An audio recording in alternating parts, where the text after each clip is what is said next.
결국은 지금 현재 기소돼서 재판을 받고 있는 피고인들에 대해서도 정확하고 신속한 심리가 이루어져야 되는데 그런 부분들이 불충하다 보니까 그렇죠. 추미애 법사위원장이 못 참고 그냥 세게 얘기했습니다. 보니까요. 조희대 대법원장이 사퇴하라고 이제 공개적으로 이제 요구를 했고요. 사실은 뭐 이 입법부의 법사위원장을 맡고 있는 국회의원이 이렇게 사법부의 수장을 나가라고 할 수 있느냐 이렇게 이제 비판적으로 보시는 분들도 있는 것 같은데 저는 좀 이렇게 생각을 합니다. 조희대 대법원장이 지금 내란이 발생한 이후에 사법부의 독립이라든가 이런 걸 위해서 제대로 목소리를 낸 적이 제 기억에는 없거든요. 이를테면 사법부 독립을 가장 침해하는 최근의 사건이 뭐냐고 만약에 저한테 물으신다면 그거는 내란 사건입니다. 내란은 다 계엄사로 집중되지 않습니까? 사법부 권한이 해체되는 거거든요. 그런데도 조희대 대법원장은 별 입장 안 내놨습니다. 그리고 그 이후에 모두가 기억하고 있는 서부지법 폭동 사태, 이것도 사실은 조희대 대법원장이 목소리를 내야 되는 그런 사안이었는데 본인이 목소리를 낸 게 아니라 법원행정처장이 천대엽 처장이 나와가지고 했죠. 네. 제 기준으로 보면은 그것도 좀 미흡했어요. 아니 뭐 그때 서부지법 폭동 사태가 발생을 했는데 법원행정처장이 물론 그 사태 자체에 대해서는 강하게 입장 표명을 하긴 했습니다만 그러면서 한마디 덧붙이거든요. 그게 좀 아직도 이해가 안 가는 측면이 있어요. 사법부가 뭐 돌아볼 일이 있으면 돌아보겠다 이 얘기를 했거든요. 이거 왜 그 대목에서 그 얘기를 할까? 그 두 번째였고 세 번째는 이번에 법원장 회의 했지 않습니까? 지난주에. 그렇죠. 지난주 금요일에 했습니다. 그러면 뭐 지금 여권이 추진하고 있는 사법 개혁이라든가 뭐 대법관 증언 문제라든가 이런 부분에 있어서 나름의 목소리를 내는 것까지는 뭐라고 하지 않겠습니다만 그 전에 이미 사법부가 지금까지 해왔던 더더군다나 지기현 판사와 관련해서는 조처를 내놓는다면서요. 조사해가지고 안 내놓은 거.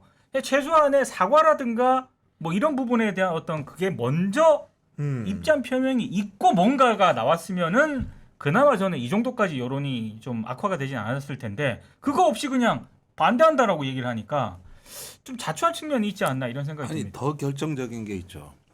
노상원 수첩의 법관이 수거 대상이었다고. 예, 맞아요. 거기에 그렇습니다. 전직 대법원장이 대법원장도 그렇습니다. 있었어요. 그런데 무슨 뭐 그 수거 대상 김명수 전 대법원장하고 지금 조희대 대법원장하고 뭐 조금 결이 다른가? 전후임 대법원장인데 네. 법관 수거 대상에다가 또 군사법원에는 재판장 포함해서 법관 4명의 신상 조사를 했고 그렇죠. 이재명 그 당시 대표에 대한 무죄 선고한 맞습니다. 판사도 수거 대상이었다. 이게 지금 뭐 법원이 뭐 거기서 빠져나갈 그런 건 상황이 전혀 아니에요. 아니 개헌에서 네. 제일 초토화되는 저 기관이 법원입니다. 맞습니다. 법원 이거 판사들 성향 조사해가지고 치는 겁니다. 이거 네. 그것에 대해서도 침묵. 아니 그러니까 우리가 발생적으로 조희대 대법원장이 누가 임명한 사람인가 생각하지 않을 수가 없는 것이고 당연히 아시다시피 윤석열이 임명을 한 겁니다. 2023년 12월에 취임을 했는데 통상적으로 대법관의 임기는 6년으로 보장이 돼 있지만 나이 정년이 70세로 이제 제한이 돼 있기 때문에 27년 6월까지 이제 재임을 해야 되는데 지금 헤아려 보더라도 25년 9월이니까 27년 6월까지는 2년 가까이 임기가 남아 있는 상황이죠. 문제는 뭐냐?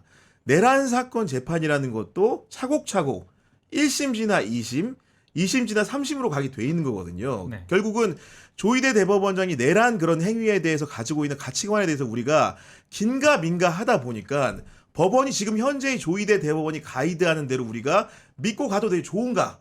이런 의심을 하기 시작한 거 아니겠습니까? 아니 그리고 가장 큰 문제는 조희대 대법원장이 이재명 대통령의 이른바 대통령 되기 전에 공직선거법 위반 사건 파기환송 선고를 할 때 누가 봐도 이상했잖아요. 누가 봐도.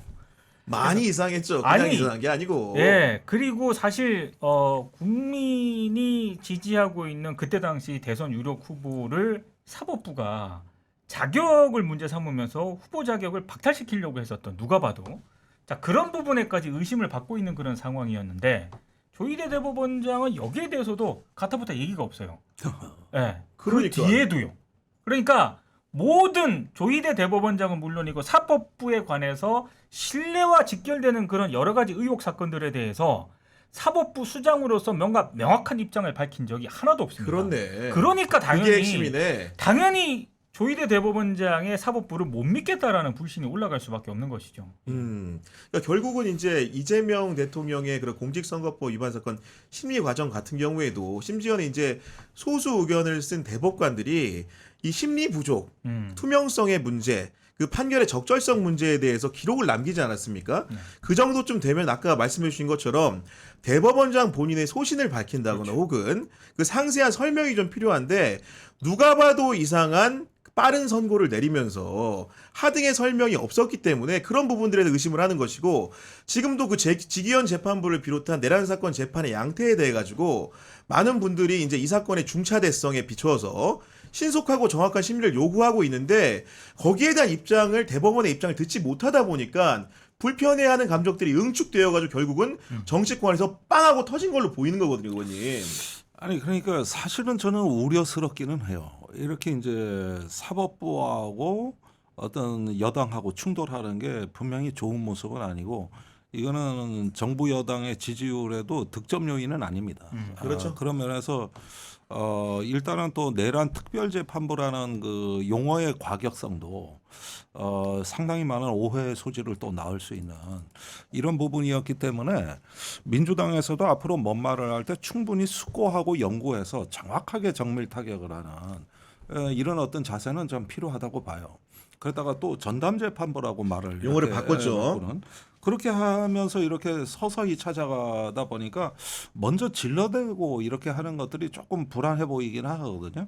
근데 이제 전체적인 맥락과 취지를 좀 봐야 될 것 같은데 지금 상황이라면은 올해 안에 내란 재판이 안 끝난다는 겁니다. 근데 지금 보십시오.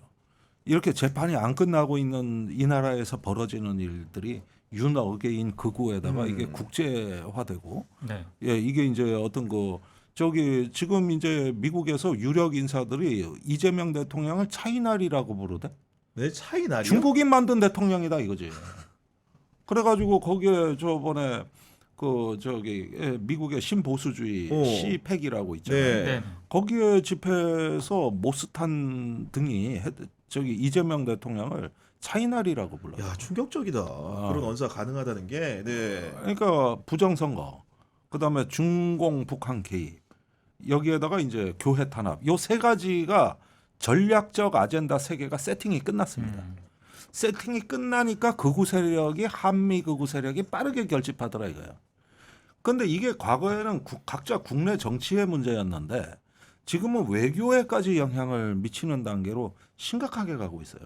근데 이렇게 전략 과제가 딱딱 세팅이 되니까 그렇게 되는 거예요. 그래서 차이나리도 이런 데서 나온 것이다. 그러면은 제가 보기에는 법적인 심판이 왜 중요하냐면은 이것이 그냥 우리가 정치 보복이나 감정의 문제가 아니라 이런 법이 책임을 보여줄 때 그 민주주의의 어떤 견고한 기반이 이런 어떤 음모론에 대한 하나의 방어선을 구축하기 때문에 그렇게 하면서 법치와 공화주의라는 것들이 이렇게 살아나기 때문인 거거든요. 근데 지금 윤석열 자기는 2년 안에 나간다고 보고 있는 거 아닙니까? 지금 이 상황에서 그렇게 믿으니까 저런 얼척없는 행동을 하겠죠? 그리고 또 법원에 대한 어떤 뭐랄까 기대가 있는 거 아닙니까? 그렇겠죠? 그러니까 이런 부분에 대해 가지고 이 사법 과정은 온갖 억측과 음모론과 오해를 증폭시키는 과정으로 이게 변질되는 거 아니냐. 우리 두려움은 이거예요. 난 조희대에 대해서 호불호는 없어. 거기에다가 뭐 지기현 뭐 룸살롱에 갔네 어쩌네 하지만 이거는 다 개인들에 대한 우리 이야기고 문제는 그 사법 과정 자체 그 본질에 천착해서 봤을 때 갖는 두려움이 있다는 것이죠. 그래서 그런 것들이 민주공화국의 어떤 기반을 약화시키지는 않을까? 이것이 또 극우 세력의 부활에 틈을 주지는 않을까? 아 이런 부분에서 사법부를 문제를 의식을 갖고 접근해야 된다. 네. 아니 근데 저는 최근 들어 사법 독립과 관련된 이런저런 지금 정치권에서도 이슈가 논쟁이 벌어지고 있고 이런데 이게 약간 좀 철학적인 논쟁이 될 수 있겠지만 도대체 사법 독립이라고 하는 것이 무엇인가에 대한 이제 언론들도 한번 의제를 한번 던져봤으면 좋겠어요. 그러니까 사법 독립 다 좋긴 좋은데 아니 그러면 사법 독립을 침해하는 거하고 사법부에 대해서 민주적 통제를 하는 것이 저는 다른 문제라고 생각을 하거든요. 그런데 사법부에 대한 민주적 통제도 만약에 사법 독립을 침해하는 것이다. 여기에 대해서는 언론들이 저는 선을 그어야 된다라고 보는데 언론 보도를 보면은 이게 좀 굉장히 불명확합니다. 그리고 사법 독립이라고 하는 것 이건 사법부 내에서 만약에 대법원장이라든가 법원장들 개별 판사에 대해서 인사권 행사할 수 있지 않습니까?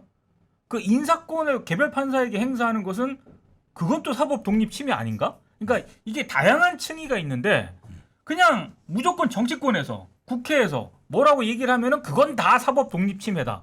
나머지는 뭐 별거 아니다. 이런 식으로 논의가 진행되는 것이 온당한 맞아요. 것인가에 대해서 네. 저는 그러니까 우리가 사법개혁할 때는 마치 검찰개혁하고 동일시되는 경향이 있는데 네. 사실은 법원개혁이 최종적 완결판이거든요. 그렇죠. 예. 말씀드리는 순간 새 손님이 오십니다. 소개해 주셔요. 오래 기다렸습니다. 아니 그 사이에 우리 민주당의 이현주 최고위원님 나오셨습니다. 네, 네. 안녕하세요. 어서 오십시오. 예. 오랜만이에요. 예. 아버님 너무 반갑습니다. 네. 의원님 마저 하시던 말씀 해주시면 됩니다. 네. 아니 그래서 사법개혁이라는 것은 검찰개혁이라는 중간 단계를 거쳐 법원개혁이 마지막 완결판이다. 원래 노무현 대통령 때 사법개혁은 법원개혁을 위주로 해가지고 그때 국민참여재판부터 많은 성과가 있었던 거 아닙니까? 그 흐름을 계속 더 완성태를 갖춰 나가야 되는데 모든 게 우리나라는 수사에만 집중이 되다 보니까 오히려 재판에 관한 관심이 떨어지고 맞아요. 그러다가 네. 오늘날 사법부가 이 모양 이 꼴 된 거 아니냐 이런 생각이 들어서 이것도 조금 종합적이고 전체적인 시각을 좀 견지했으면 좋겠다. 저는 그 와중에 약간 좀 과학성에 대해서 논의하고 싶은데 어떤 거냐면은 그러면 결국은 지금 현재 법원에서 내란 재판이라는 것이 잘 운영이 되고 있는가 그 현황을 좀 살펴보니까 여러분들 아시는 것처럼 그 윤석열 혼자만 지금 서울중앙지법에서 재판받고 있는 게 아니거든요. 다종다양한 피고인들이 늘어나기 시작했습니다. 우리가 아다시피 한덕수도 재판에 갔고요. 이상민도 재판에 가 있고 김용현도 추가 기소가 됐습니다. 그런 사건들을 낱낱이 살펴보면은 직위원이 다 재판하는 게 아니에요. 그러니까 예를 들면은 지금 그 김용현이 추가 기소된 사건 같은 경우에는 원래 본건 사건 같은 경우 직위원이 재판을 하는데 추가 기소권에 대해서는 서울중앙지법 형사합의 34부 경제사건 전담 재판부에 가 있습니다. 한성진 부장판사 심리로 진행이 중인 거고 네. 한덕수 사건 같은 경우에는 형사합의 33부에 가 있어요. 이거 여기는 선거 부패 사건 전담 재판부입니다. 이진관 부장판사가 심리를 하고 있고 이상민 사건은 어디가 있냐? 형사합의 32부에 가 있어요. 형사합의 32부는 경제 사건을 전담하는 재판부거든요. 무슨 얘기냐면은 기본적으로 이 사안이 그렇게 중요한 사건이면은 뭔가 법원에서 기준을 정하고 재판 배당을 할 때도 짜임새 있게 판결이 가능하도록 그런 것들을 고려해야 되는데 중구난방으로 여기저기 배당된 것 같은 흔적들이 있다는 거예요. 그렇기 때문에 민주당에서도 짜임새를 좀 갖춰야 되지 않겠냐. 전담할 수 있는 재판부가 있게 되면 적어도 이 사건만 정확하고 깊이 들여다보고 빠르게 결론 낼 수 있지 않겠느냐. 이런 얘기를 하는 것 같거든요, 의원님. 맞지 않습니까, 제 얘기가? 네네네. 네. 갑자기 저한테 훅 들어와서 깜짝 놀랐어. 아니 그러니까요. 뭔가 이제 그런 그 전담 재판부랑은 우리가 오해를 하는데. 아, 네네. 그러니까 특별이라는 네. 표현이 들어가니까 약간 이제 조금 혼동이 있었던 것 같은데 전담 재판부 얘기하는 거죠. 그래서 전담 재판부는 저 헌법상 충분히 설치하는 게 문제가 되지 않는다 이렇게 판단하고 있고요. 예, 그래서 지금 보면 뭐 사법 개혁에 대해서 여러 얘기들이 있지만 오늘 아침에 이제 저희가 그 간단하게 이렇게 사법개혁 특별위원회 당내 이거 이제 우리 이제 보고를 받고 했는데 상당히 저희가 봤을 때는 상당히 합리적인 안으로 이렇게 많이 이렇게 진행이 되고 있고요. 대부분은 사실은 큰 이견은 없어요. 그런데 그거 내란 특별재판부에 대해서 이거 가지고 이제 여러 가지 얘기들이 네. 이제 정치적 공방이 또 오가다 보니까 그런 게 있고 그다음에 하나는 이제 그 공개하는 거. 재판을 그렇죠. 생중계하고 뭐 요거는 이제 헌법 109조 때문에 이게 논란이 있거든요. 그래서 이런 거는 우리가 기술적으로 이제 사실은 헌법 위반 소지가 이제 이런 논란이 되지 않도록 잘 이제 그걸 해야죠. 해서 내더라도 우리가 통과를 시키더라도 그런 문제가 되지 않도록 그렇게 해야 된다라고 생각하고 있고요. 네. 사실은 가장 큰 이제 이게 나오게 된 게 뭡니까? 이게 지기현 판사가 자꾸 하니까 아니 그 사람에 대해서는 사람들이 기억하는 게 딴 게 없어요. 그냥 구속 취소를 그때 전격적으로 하면서 되게 충격받았잖아요. 아니 그것밖에 안 떠올라요, 솔직히 말해서. 아니 그러니까 네. 그래서 제가 그랬어요. 아니 지기현 판사가 있는데 그걸 사람들한테 믿으라고 하기가 문제가 있는 거 아니냐. 그러면 일단 사법부가 뭔가 자기들 목소리 내려면 지기현 판사부터 빨리 교체를 하던가 조치를 해야지. 그리고 나서 뭔가 얘기를 해야 되지 않느냐라고 생각합니다. 아니 그것도 그렇고 아까 말씀을 이어서 이제 얘기를 드리면은 그러니까 전담 재판부를 구성하자는 것도 저는 그렇습니다. 법원이 스스로 지금 이제 뭔가 여러 가지 사건들이 4분 오열돼서 여러 재판부에 가 있잖아요. 그런 재판들을 정리하면서 뭔가 전담 재판부의 구성 같은 것들도 본인 스스로가 나서주면 우리 국회가 굳이 이제 칼질을 할 이유가 전혀 없는 거 아니겠습니까? 그러니까요. 근데 이번에 사실 조금 놀랐어요. 그 법관 저기 뭐지 전국 법관회인가? 그런데 약간 그러니까 물론 뭐 사법개혁에 대해서 법원이 이렇게 전폭적으로 지지하진 않겠지만 아니, 당연하겠죠. 그래도 네. 자성의 목소리도 좀 나오고 이럴 줄 알았는데 너무 방어적이더라고요. 그래서 사실은 한편으로 되게 충격적이기도 했고 저 법원이 한번 생각해봐야 될 것 같아요. 국민들 앞에 그러니까 사법부 독립이 중요하죠. 그리고 우리도 그것을 무시하거나 그럴 생각 아니, 전혀 그럼 없습니다. 당연합니다. 왜냐하면 네. 사법부를 존중해야 됩니다. 그리고 사실은 최후의 보루인데요. 인권의 최후의 보루. 그런데 그들이 지금 국민들한테 어떤 신뢰를 못 받고 있는 부분이 어느 부분인가 하는 것을 자성을 하고 거기에 대해서 스스로 어떤 조치를 좀 취하면서 그러면서 이런 것들은 국회가 조금 고려를 해주면 좋겠다. 얘기를 하자. 같이 좀 토론하자. 이렇게 하면 참 좋겠다. 이런 그러니까요. 생각이 네. 법원이 입장을 사실상 저는 명확히 했다라고 보거든요. 그러니까 지기현 판사를 계속 어떤 조처를 하지 않고 계속 내버려 두는 것. 그게 저는 의지의 표명이라고 봅니다. 그리고 법원장 회의에서 아까 이현주 의원님 말씀하신 것처럼 아무런 사과 메시지 없고 어떻게 하겠다라는 구체적인 어떤 그런 프로그램이 안 나왔잖아요. 이것도 저는 결국에는 사법부의 메시지라고 봅니다. 그러면은 할 수 없죠 뭐. 그렇게 아무것도 안 하겠다는 거지 않습니까? 그래서 사실은 근데 이제 우리가 이제 여당이 됐잖아요. 네. 그러니까 이제 책임 있는 입장에서 그렇죠. 대통령을 또 생각하지 않을 수 없지 않습니까? 그러니까 어쨌든 우리는 이제 끝까지 지켜보나 끝까지 어쨌든 기다려 주겠다. 그래서 제대로 할 명분을 때까지. 명분을 축적할 필요는 있습니다. 너무 이제 서둘러서 그렇죠. 막 또 얘기할 필요는 없고 어쨌든 그들한테 기회는 줘야 된다라고 생각하고요. 근데 네. 저는 이제 민주당에서 내놓은 여러 가지 사법개혁 안 중에서 이제 일별에서 보면은 우리 국민 여러분도 이해하실 거라고 생각을 하는데 첫 번째가 이제 대법관 증언 문제가 거론이 되고 있고 두 번째가 이제 대법관 추천위원회를 다양화하자는 얘기가 있고 세 번째가 이제 법관 평가 제도를 변경해 보자 이런 얘기가 있고 네 번째가 하급심 판결문 공개를 확대하자 이런 얘기도 있고 다섯 번째가 압수수색 영장 사전신문제 도입하자고 하는데 마지막 것 빼놓고 지금 대부분 다 반대한다는 게 법원장 회의의 결과 아니지 않습니까? 이지 않습니까? 전 이해가 안 되는 예를 들면은 법관회에서 평가도 당연히 국민이라든가 변호사들이 일부가 할 수 있어야겠죠. 네. 어떻게 보면 시대적 흐름에 아니, 너무 사실 당연한 부분들에 대해서 이미 좀 하고 있어요. 그렇죠, 네.